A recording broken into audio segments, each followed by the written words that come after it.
Mildred Hayes, why did you put up these billboards? My daughter Angela was murdered 7 months ago. It seems to me the police department is too busy torturing black folks and eating Krispy Kremes to solve actual crime. Well, undoubtedly one of the catchiest titles in a long time. 3 billboards outside Ebbing, Missouri isn't even telling the truth. Ebbing, Missouri does not exist. It's made up. It's fiction.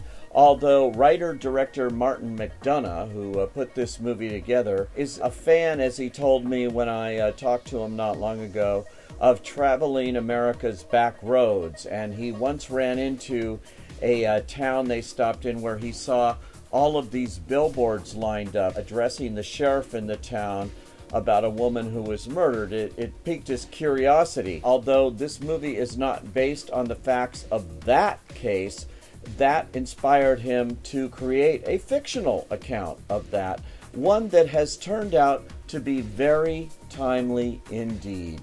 This movie, 3 Billboards Outside Ebbing, Missouri, premiered at the Venice Film Festival to rave reviews, as well as the Toronto Film Festival, where it surprised pretty much everybody by winning the all-important Audience Award. That's out of 300 films.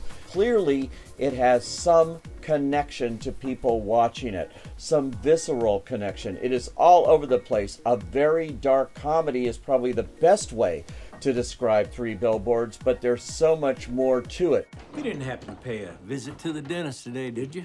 No. Huh? I heard no. Oh, so it wasn't you who drilled a little hole in one of Big Fat Jeffrey's big fat thumbnails, no? Of course not. Huh?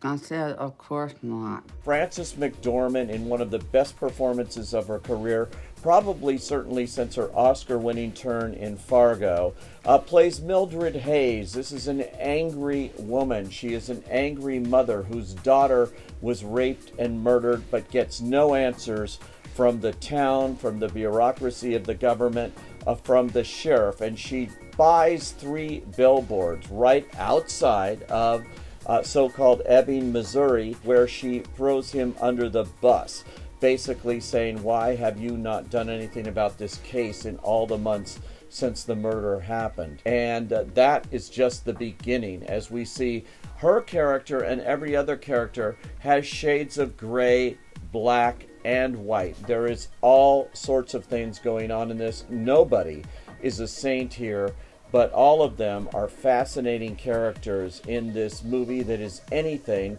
but predictable. And the cast is superb. Now, the sheriff in question that the character Mildred Hayes, that Frances McDormand plays, targets, is played by Woody Harrelson. He, too, has secrets and things going on in his life, along with his wife, played by Abby Cornish. He's a really interesting character, and I don't want to say too much about what happens to any of these people, but it's not what you expect.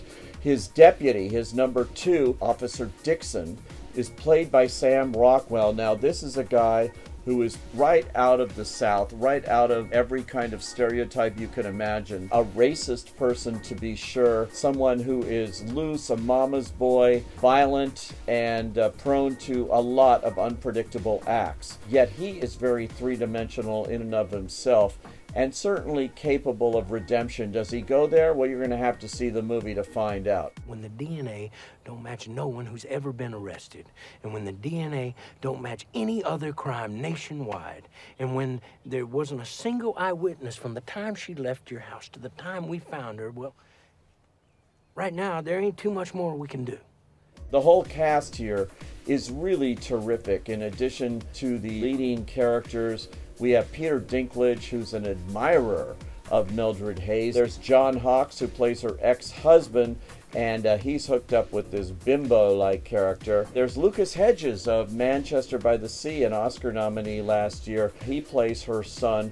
All of them mix up in this whole crazy quilt of a story cooked up by McDormand, who has done movies for which he was nominated for an Oscar, In Bruges, which was nominated for screenplay, and Seven Psychopaths. And his movies are prone to very dark comedy, mixed with violence, mixed with drama, mixed with all sorts of things. But he has a lot to say, and this movie has a lot to say too. I'm not surprised it won the Audience Award in retrospect at Toronto, because it's different. than anything else I've seen this year. And it really is a movie that ever since I saw it a while back has not escaped my mind, not escaped my head, even though I've tried. It's a movie actually you'll want to see more than once. A very fine effort, not from the Coen brothers, of course, Frances McDormand very close to them, but one that might be what you might expect from that kind of filmmaking. But Martin McDonagh is a filmmaker all of his own, and he's done a terrific film here that I will not describe further. Go see it, let it unfold, and see one of the best pictures of the year. I say, go.